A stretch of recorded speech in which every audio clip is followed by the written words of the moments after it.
Welcome to the week of December 15th. We start this week with a high quality workout of 3 minutes at threshold and 2 minutes recovery at long run pace. And I'll explain why we're even thinking about long run pace in a high quality workout. So for most of you, it's probably 5 or 6, maybe 4 to 6 times 3 minutes at threshold, 2 minute recovery at long run pace. And what we're trying to do with that threshold, and we can call that whatever threshold you want. We can call it respiratory threshold, anaerobic threshold, aerobic threshold. They all end up in about the same place. What we want to do is finish that 3 minutes running as fast as you possibly can for that 3 minutes without going anaerobic. So yes, you might be breathing hard, but you're not going into debt. You're not accumulating lactic acid. You're not going to have to finish that 3 minutes and bend over and try to find your lungs, try to get your legs back and have to do a super slow-mo recovery jog after a couple of seconds of walking. It's not that hard, but it is fast. It's much faster than most of the running that you've been doing. And what's important about this is that you run a whole lot faster than a threshold or a steady state run. On the recovery, the reason that it's listed as long run pace, long runs typically I prescribe those as 60 to 75%. We know high-end aerobic starts at 75 and goes up to 85%. So we want to be below that high-end aerobic, but it doesn't have to be that super slow-mo jog that you might get between hard quarters. So the first couple of seconds, maybe the first 10, 20, 30 seconds of that 2 minutes might be much slower than long run pace, and that's fine. It's going to take a little while to get that recovery, and that's fine. That's part of the workout. Part of the workout is being able to recover in 2 minutes without really backing off. And what you'll feel from the first 1 or 2, maybe it takes 30 seconds to feel like you're recovered and I could go again, but I'm glad I have a little bit more time, to where maybe it's going to take 90 seconds of that 2 minutes to feel like, yes, I can go again. And that's okay, because then when we come back, we look at how fast did you run on those 3 minutes, and it's pretty fast. We look at what happened in those 2 minutes, and yes, it's definitely slower, but your heart rate still stayed up. The aerobic pressure, muscular tension still stayed up at a reasonable level. So we're not just going to go, if you're doing 6 of these, we're not going to say that was 18 minutes of quality. It's more than that. I'm not sure that we're going to say it was a full half hour of quality, because some of that 2 minutes is so slow that it might not be anything that we'd count towards that. But because we're doing it that way, you're getting more than that 18 minutes of quality in this workout. So the reason we're doing fast aerobic, to reiterate some things I already said and add a few more, is it's faster than steady state running. So you are staying aerobic, you're getting all the benefits of that, you're getting the benefits of faster recovery, but you're also getting high muscular tension. And that's important. That's the limiting factor in long races. How long can you sustain high muscular tension? So we do it in short dosages at a much higher tension than you're going to have to withstand in a half marathon or marathon until you get towards the end. You do have faster recovery because these aren't anaerobic half miles or whatever would be the equivalent for you at 3 minutes. And this also prepares you for the harder, faster stuff to come. So when we go into quarters or 5, 4, 3, 2, 1 or 1 to 5 to 1, or even long workouts where we're doing maybe a mile as hard as you can go, then 1200, 800, and 400. All those harder, high intensity economy workouts where you are accumulating lactic acid during the interval, then you're going to be more prepared for that. And it won't feel as wonky, to use a highly technical term, and the injury risk is lower. So this is preparing you for those workouts to come. Weather considerations for this. Yes, I'm very mindful. The sun coming through the window. I'm not recording this from Naples, Florida. It's from beautiful Carmel, Indiana, where it is freezing, well below freezing this morning. So that's going to be a consideration. It's not going to stay quite this cold, and hopefully by the time most of you get to this workout, it's going to be a little bit more reasonable. But any workout that you do of higher intensity, or especially in cold weather, that warm-up has to be good. Because if we're doing 6 times 3 minutes, you don't want the first 2 to be a warm-up and now you're getting 4 times 3 minutes of quality. We want to get as much as possible. So do a good warm-up, make sure that it's long enough, Make sure that you're doing certainly some striders. Minimum on that is 4 times 100-meter striders or 4 times 30-60s. Or, I like the 2 times 1 minute on, 1 minute off, and 4 times 20 seconds fast, 40-second jog. That's a total of 8 minutes. So you can warm up for a mile or two, do that for the finish your warm up with that, and then go into the workout. We want to be nice and warm for that. Footing obviously is an issue, and if it's snow and ice, we're not going to try to run this fast. We need to make some adjustments. But you don't need a whole lot of great footing for this.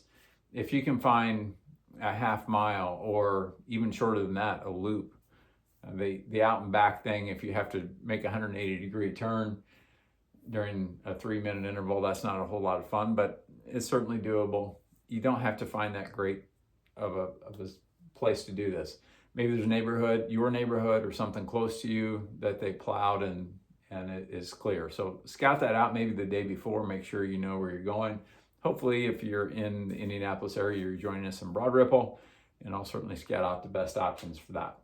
And then if you're on the treadmill, this one, as most workouts are easily adaptable to the treadmill. We're just going 3 minutes, and maybe you're increasing throughout that 3 minutes to get to where, okay, I'm glad this is over, but I stayed aerobic just barely, and now I get to do my 2-minute recovery. So you have a couple of options there, but there's going to be very few days really where we have to give up on the workout. Just plan ahead and work on your logistics. Moderate quality workout this week, the modified anaerobic threshold run.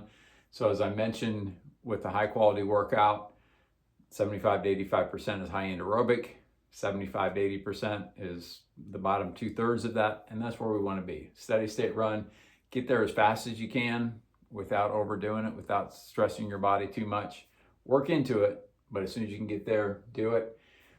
If you're scheduled for 4 miles of modified anaerobic threshold run, but you're doing an 8-mile run, once you get there, if after a mile you kind of feel like you're ready to go, do it. Add some mileage to that. I have no problem with it.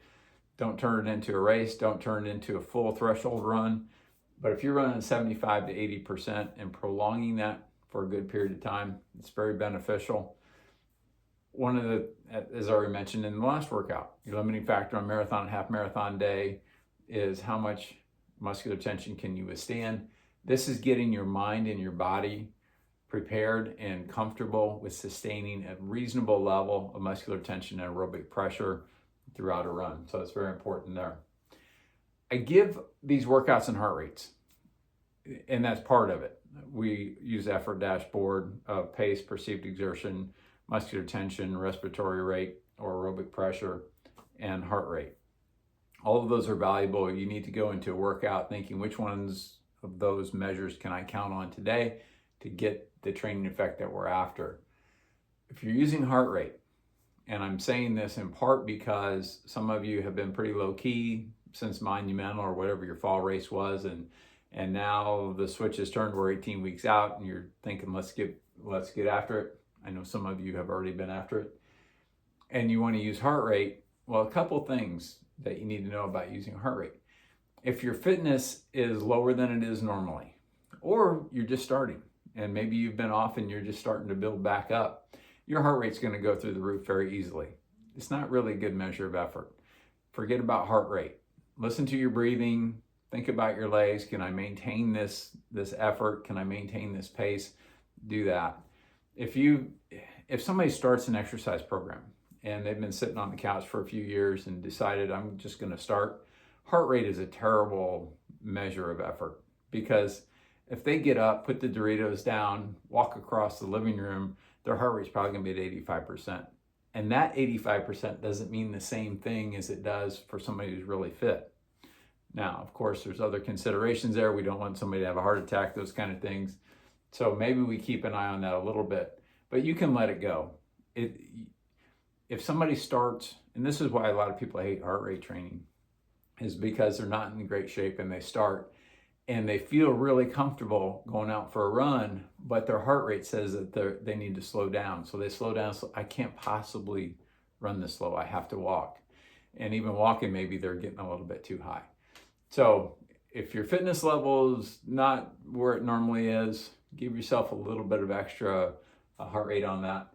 And on this workout, it's 75 to 80%. But if you're hitting 85% and you're very comfortable, don't slow down for that.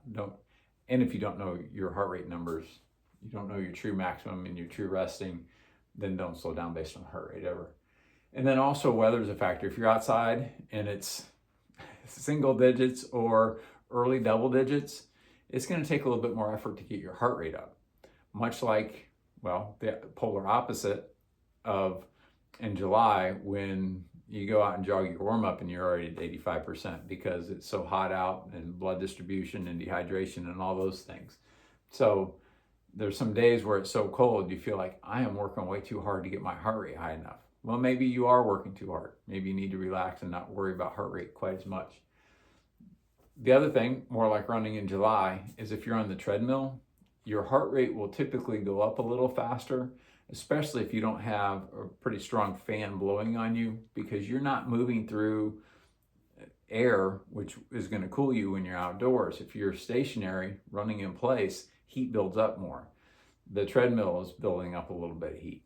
So the other thing that happens, not only does your heart rate go up a little bit faster, it stays up. When you do intervals, if you're doing this by heart rate, that 2 minutes, your heart rate's not going to come down too much. It might a little bit on the first one, but if I look at your graph afterwards, most of you, unless you have a really good climate control and really good fan, I'm going to look at that heart rate for that 2 minutes and it's not going to dip too much.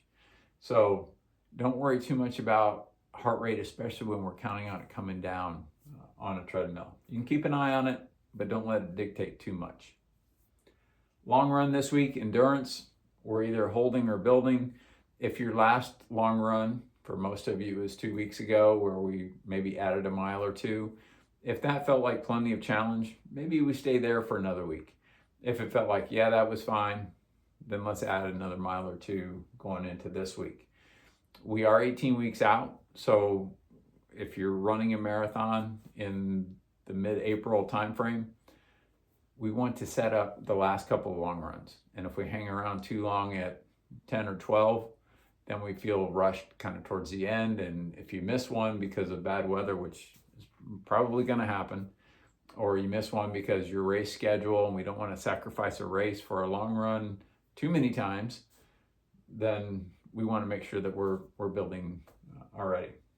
Again, I know we still have some important schedule things, and that's the other thing is if you're staying consistent during this week, when we get to Christmas and we get to New Year's and there's going to be a day that's going to be a bust, that's okay.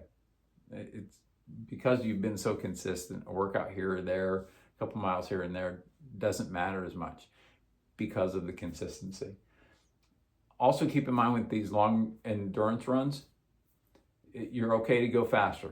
Slow is not the goal, but make sure that you can cover the distance and make sure that you can recover in time for your next high quality workout. If you do that, then your pace is probably right. When we're getting to new distances, maybe you're conservative on the first one, but second time we do it, then you can go a little bit faster because you know you can cover the distance. So there's your week. We're getting closer to the flip of the year, but we've already started thinking about spring marathons.